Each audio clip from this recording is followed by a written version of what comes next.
Hey guys, how you doing? So welcome back. This is the third chapter in a 5-part series covering all the questions and answers from my Thru-Hike at the Pacific Crest Trail in 2023.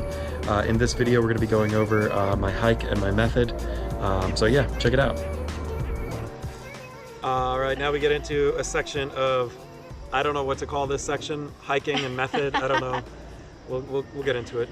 All right, Madeline Wedig says, do you choose NoBo over SoBo on these hikes for any particular reason? I do. I like northbound for a couple reasons, although, well, we'll get into it. So part of it is that when you're walking in a northbound direction in the northern hemisphere, for the most part, the sun's going to be behind you. Oh. So that's a big bonus over having it right, like blasting in your face. Another part of the reason that was less relevant on this trail and perhaps on the CDT as well compared to the AT was that in a northbound hike you're starting way earlier in the season, and so as you're hiking, the days are getting longer and longer. So as you become more and more fit and you feel more and more capable of doing miles, the sun is meeting you there. Whereas on a southbound hike and you start much later in the season, the days are getting shorter and shorter and you're kind of losing prime hiking hours. So that's why I prefer northbound over southbound. Plus, I don't know, I just like it more. I don't know. I don't like the idea of, well, when you're hiking southbound, on a lot of these trails, you're hiking later into the season, and later into the season means water sources are going to be drying up. Whereas earlier in the season, a lot of those water sources will remain water sources. So, you know, I know on the AT that Pennsylvania dries up, the CDT, pretty much the whole trail except for Colorado dries up. And the PCT, I can't imagine how people southbound through the desert on the PCT, but yeah, they find a way. So. From Gunnar Mutz, snow and Sierras, how did you stay motivated through it all? Just grit, man, just grit. Yeah, the Sierras were tough. There's no way around that. They were really, really, really tough. They were super daunting before I got on trail, daunting while I was on trail, and daunting to go through. Going through with Rabbit and Shade was huge. Going through with anyone who you trust and respect and appreciate and enjoy was huge. You know, if one of them was having a bad day, the other two of us could kind of balance them out. When I was having a bad day, they definitely helped balance me out and just kind of, you know, I mean, that's a huge part about the Sierra, though, especially this year. Probably any through hike in any section, but most acutely the Sierra in this year was like, you have to be aware going in that it's going to be hard, and that there'll be days that are really, really hard, and there'll be a lot of times where you just don't feel like doing anymore. And if you know that going in, then when you hit those times or reach those moments or whatever, you can just kind of say, you know what, this is what I was expecting, this is what I was preparing for, I knew this would come, and so you just kind of gut it out and just push through. You know, another one of the mantras I used through that section was like, there's only one speed that isn't a pace, and that stopped. So like, if you're just try and push, just go, just keep making progress, and that's really all you can do. Sierra was hard, there's no way around it, but also super, super, super beautiful, 1000% type 2. It was amazing, and challenging. I'm glad I did it. I don't know, how did I stay motivated? My friends helped, and my goal helped, knowing that I had a goal and that I wanted to go through. Yeah. So even though earlier you said that you prefer like more of a solidarity hike, like, or not solidarity, but like a solo, yeah. Like, are you happier that through the series you had Rabbit and Shade? Yeah, that's a good point. That's 100%. I would say if you went through the Sierra on your own, I don't think you made the right decision. I hope you had success with it. But there's some sections of some trails where you really should have some buddy system action happening. And yeah, I was not going to go through the Sierra on my own. It was never a question. If I couldn't find anyone to go through with, I was going to wait. But I was going to wait until I had people to go through with and people who I felt good about. Yeah, 100% going through the Sierra this year specifically. Really, really 100% a buddy system situation. And it's not like, I mean, I did half the CDT with Midnight Chocolate. Yeah. I did sizable portion of the CDT with Martin towards the end. I did a sizable portion of the Appalachian Trail with Birdman, and Star at the end. And, you know, so it's not that it's not that I don't like people or anything like that. It's just that I like manageable size groups. I'd rather that manageable size be relatively small.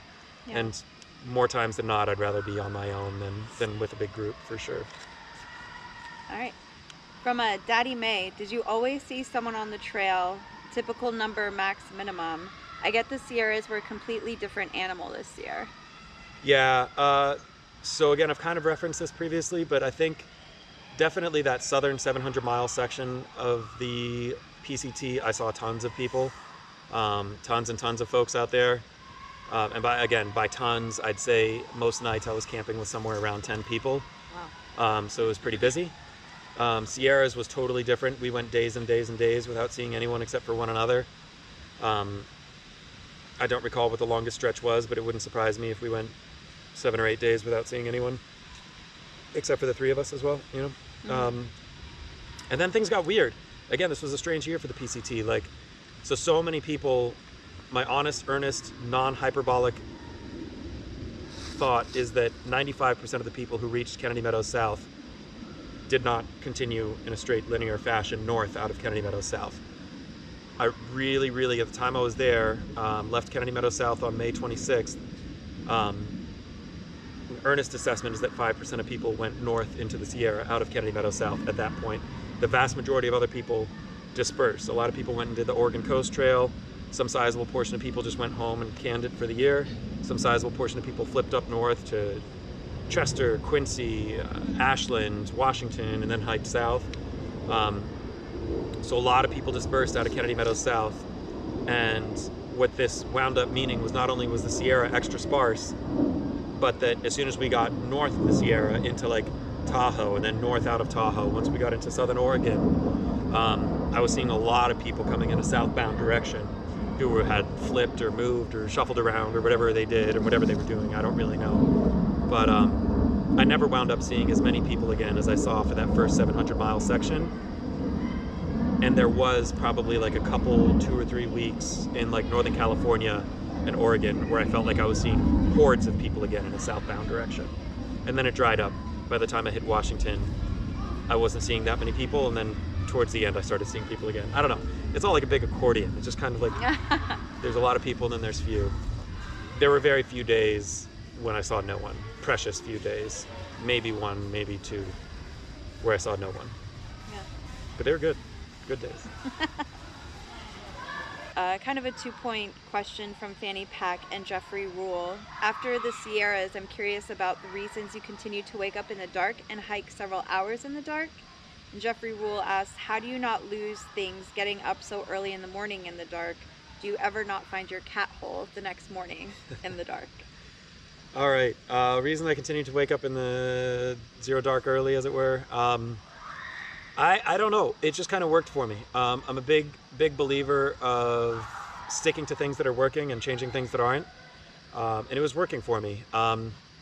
There were some neat advantages to this as well. I mean, for one, when we got out of the Sierra, we had a bit of a heat. What do you call it? Heat wave. Mm-hmm. So I wanted to avoid the heat. And definitely waking up early is a great way to do that. So that's why I was waking up early there. And then it just kind of kept working for me. Part of what it did was it meant I was seeing every single sunrise, which was cool. I was also up and moving around. I mean, from like a nuts and bolts sort of like purely pragmatic point of view, you get that really pretty light in the morning too. So for shots and stuff like that, a low angle sun will just really sparkle more than a high angle sun. Mm-hmm. You get just prettier aesthetic that way. So it was nice to be up and moving around and kind of have my brain and body awake by the time that pretty light was really sort of hitting its apex. I mean, it's a great feeling to log 20 miles by 11 o'clock, you know? I mean, yeah. That's a terrific feeling. It's also a great feeling to be 10 miles into your day and still passing people asleep in their tents. I mean, most of those mornings when I was waking up in the dark and hiking a couple hours in the dark, most mornings I'd be passing, you know, anywhere from 2 to 6 or 8 tents with people soundly asleep and enjoying their best life while asleep. And here I am, like, crushing miles, feeling great about myself, moving along. And again, I mean, the other thing is it takes an hour or 2 to process a video every single night in my tent. So it's important to me that I get to camp early enough that I can set up camp, cook dinner, clean dinner, get my bunk squared away, and process a video. And by that time, it's getting on dark. So it might look like I'm getting to camp at 4 or 5 or something like that, but I'm not really laying down to go to sleep in earnest until 8 o'clock or something, you know. So that's why I was waking up so early. It worked for me. I was still avoiding the heat. I was passing people in their tents. I was logging great miles by really early in the day, and then everything after that is a bonus. Plus, I was getting to camp early enough to get my chores done, you know, without feeling stressed out about the timing. And as far as not losing anything in the morning, I was very methodical about this. There's another one of my many mantras that I use in hiking, which is, if you're not methodical, you're reckless. It's maybe a little cold, but I pack things the same way every single time, so that, and I sort of unpack things the same way every single time I get to camp or break camp, so that if I'm putting together one component of my pack and there's something missing, I need to stop and find whatever it is that I'm missing so that it can be packed properly in the right order. Also, every single morning I would put on my headlamp and do what I'd call like an idiot check, just do a full sweep of my area and make sure that there's nothing, you know, around. Or if I ate dinner or breakfast off from my tent, I would go and look at that area too and just kind of give it a quick survey and make sure I'm not losing anything. And luckily that worked pretty well for me.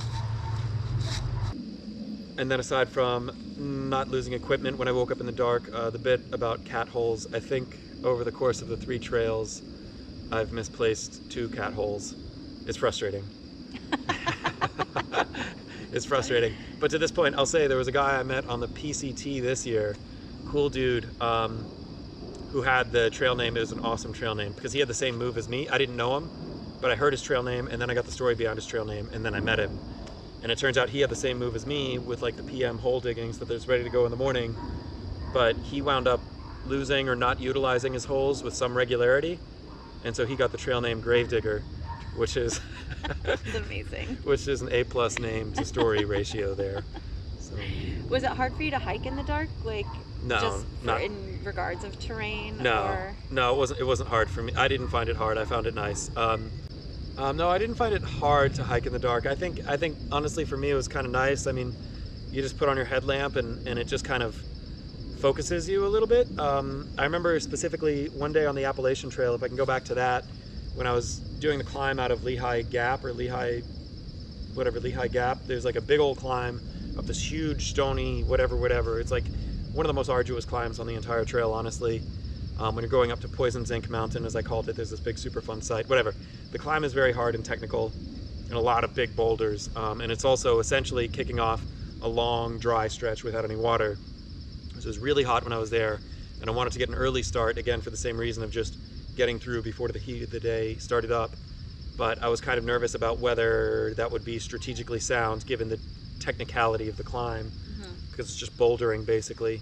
But honestly, I think sometimes hiking with a headlamp on is a benefit because you're not focusing on whatever. In this example, you're not focusing on the exposure, you're not focusing on the steepness of the climb and the sheerness of the drop and everything else. You're just kind of, you know, your whole world is basically this little ring of light you can see in front of you, and if you can just continue on that ring of light, it's easier to stay focused. So hiking through the dark, I didn't struggle with it, and honestly I found it was nice. It just worked for me. I would recommend people give it a try, honestly. I don't like hiking into the dark at night, but hiking into the sunrise is really cool. And I don't know, they were just sort of nice, sort of like, not to get too weird, but like sort of cool like spirituality to it, where you're watching the sun come up every morning. It breaks up the day so that, you know, you break camp, you have your breakfast, you break camp, you strike camp, and you start hiking. And you have sort of like your dark portion, and then you have your sunrise portion, and then you have your morning portion, and then you get on to day. So there's more sort of like chapters in the day to sort of break up your day a little bit. And that helped. And it was just cool to see the sun come up every morning. Yeah, love that. Daddy May asks, I heard you mention that you needed to check your notes. So do you actually make physical notes every day? What kind of information? I do make physical notes every day, not usually super copious notes. I've heard of plenty of other hikers who keep far more methodical notes than I keep. I do keep some notes, specifically about how many miles I hiked. I laid out a sort of spreadsheet at the beginning of the hike that has every date with the corresponding day number, as well as the phase of the moon, which seems sort of hippy-dippy, but really was a matter of utility. It was like, I want to know when the new moon is going to be. I want to know when it's going to be super bright on the full moon. Yeah. And so I would just do, I would do that. I would say waxing half, full, waning half, new, waxing half, full, just every 7 days or whatever it is, more or less. I mean, I checked the official moon calendar because it's not actually 7 days, but whatever. So I would make notes about the miles I hiked. I would make notes about the addresses of businesses that I stayed at. Make notes about any gear changes that I undertook. A lot of these notes are, well, pretty much all of these notes are archived as well. If you check out a link in the description, I'll have basically that whole spreadsheet with my miles and day numbers and any hotels and stuff that I stayed at. All of my gear swaps and stuff are in there.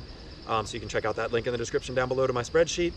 I also noted my camping method, be it cowboy or tent, and any other sort of strange occurrences that were happening. So if there had been weather or whatever else, I don't know, if I saw someone on trail or whatever, I would note that too. When Mom and Dad came out in Ridgecrest, I made a note of that. So yeah. From LVM 3487, how did you store your food at night? Did this change throughout the hike at all? How are most hikers storing their food? I'll take the last part first. Most hikers do not store their food in a manner that I would consider to be very responsible. A lot of people sleep with their food. There was a hiker whose name I won't say, but this hiker had a bear in their camp 3 nights in a row because this hiker and the people around whom they were camped were all sleeping with their food. Luckily, thank goodness, nothing bad happened. But at that point, figure it out, change your method. That would be a good example of something not working that should be changed. That's just dangerous for everyone around. It's super dangerous for everyone. It's dangerous for the people who are coming after you. Yeah. It's just super dangerous. It's a quick way to get a bear killed. So my method for, what was it? How do I store my food at night? All right.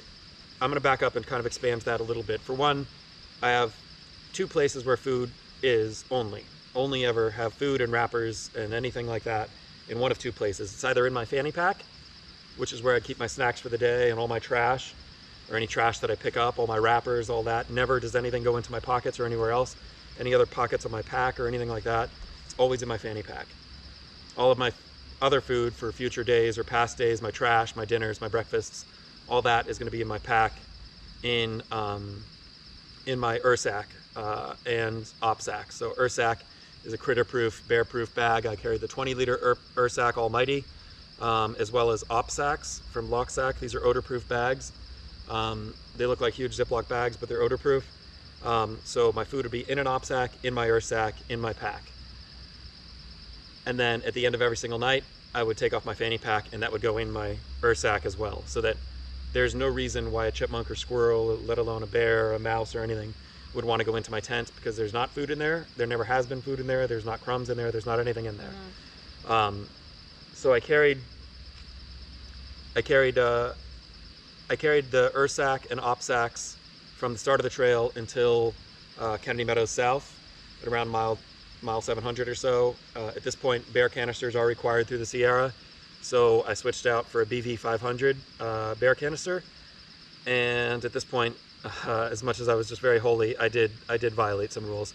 I was carrying, I got rid of my Ursack. I mailed that forward to Kennedy Meadows North, and I was carrying the BV 500 as well as a Z-Packs bear bag, the large one, and I carried that setup of the BV 500 and the bear bag about 300 miles to Kennedy Meadows North, at which point got rid of the bear canister, got rid of the bear bag, and got back my Ursack and my OpSacks.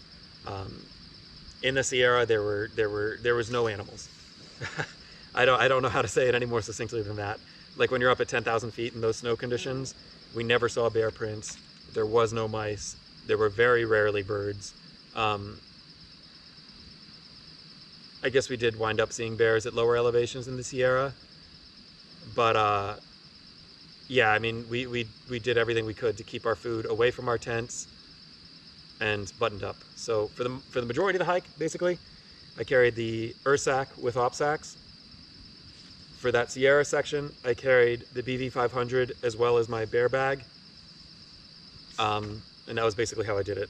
I did go through about a total of 10 or so OpSacks because the gaskets rip and stuff. I wish there was a better product, but the OpSacks are really all there are for odor-proof bags. So There you go. there you go. MJ Irving, I'm curious if your sign tapping has an origin story or if it's just a random thing you do. So the sign tapping, I guess it does have an origin story. I'm pretty sure I stole this from Early Riser 71 on YouTube, whose videos I watched before getting on the Appalachian Trail 2 years ago. I'm pretty sure he was the one I stole the sign tapping from, but he would tap the blazes every morning on the Appalachian Trail, and I thought it was really cool. It's a nice, for me, it has kind of two parts. It has like, it's sort of like a high five to the trail. Yeah. And it's also sort of like, especially when it's done in the morning, it's kind of like a clock in. I felt like, boom, I'm clocking in for work now. And so that's why I do it, and I think I got it from Early Riser. Yeah. That's cute. Jorge Miguel asks, what are non-human animals you encountered on the PCT? That's funny. What was your favorite sighting? Also, did you meet Bigfoot or space people? All right, so I think I came up with a comprehensive list of all the animals I saw over the course of the PCT. I saw 4 black bear, I saw a few coyote, some rattlesnakes, I saw some elk, I saw some marmot, tons of pika. We think we saw some type of large cat one of our first nights in the Sierra on day 55, but not really sure exactly what we saw because we could only see its eyes. So we're going off eye and its behavior, and we think it was a cat. And as far as Bigfoot or space people, I didn't see any of those, but somehow I didn't mention this on the video. But on day 87, when I woke up at Sonora Pass after being at Kennedy Meadows North, I saw something that really freaks me out up in the sky. I had no idea what it was. It looks very much like a satellite, right? So it was basically a satellite, except it was a huge long string of them. Like, I don't know, dozens of them in a row, all moving in the same straight line, all in a row. Come to find out that's Starlink. That's like Elon Musk's Starlink satellites. But yeah, I had no idea what it was, and I'm like looking up at it. And of course, this was like a night where Rabbit and Shade were camped a little ways off, and they came up to meet me in the morning. And as I was waiting on them to come up and meet me, I saw the Starlink satellite, and I'm like, well, there's nothing I can do about that. If that's an alien invasion, guess that's just what it is. I've had a good run. So, yeah, but I think people should be aware of what the Starlink satellites look like, because it's that kind would be of, really freaky to see. It's definitely unnerving. Like, I can identify a lot of things in nature and a lot of things in the sky, and that one stone cold stumped me. I had no idea what it was. Like, so be aware, that's Starlink. From MJ Irving, I'm curious if you pause your Gaia when you have to backtrack to get your camera for your distance hiking shots of yourself. I do not. I labored over this quite a bit when I started tracking my progress with Gaia on the CDT, and decided not to. I didn't want to micromanage so much the Gaia thing. I just wanted to be able to hit record when I leave camp, hit stop when I get to camp. Gaia does track moving time versus stopped time, and I don't really backtrack super often, but I do. And as far as when I record my distance hiked with Gaia, which is how I predominantly record my distance hiked, I am counting any sort of doubling back or whatever. And as far as whether this is the most honest or dishonest, I don't care. It's the way I do it. It's just easier. That's my method, and I'm not trying to juice numbers or whatever, but frankly, also to my mind, like, look, man, I still hiked that distance, so I'm not, it's whatever. It gets into a whole big thing. It's a good question, and it's a question I've reflected on and pondered about, and that's the decision I've reached. And whether that's the right or wrong decision, that's the decision I've reached. So, no, I don't stop it. From Texas Tornado is wondering the total extra miles in Washington for the burn detours. All right, so it was a pretty good year for the PCT with respect to wildfires this year. There weren't too many closures that affected me a bunch. The first one affected me pretty early. That was down at Cajon Pass by Wrightwood. It was like a 20-mile closure, but that's not really what you're asking about. You're asking about the Washington ones. That official section of trail from where the first closure in Washington, which affected me, began to where the second closure that affected me ended, that on the PCT is 154.5 miles. The distance of the detours, which I wound up taking to honor the closures, was 190.2 miles. So in total, that distance that was added for those closures was 35.76 miles added over and above what I would have been able to do had the closures not existed. So if you back out even the 20-mile closure for Cajon Pass that I had to skip, I still wound up doing about 15 miles over whatever the official trail would have been. So. All right, guys, thanks so much for watching. So that was the third chapter of a 5-part Q&A. Coming up next, we're going to have miscellaneous questions, any sort of plans that are coming up, and a few personal questions as well. So hope you'll stick around for that.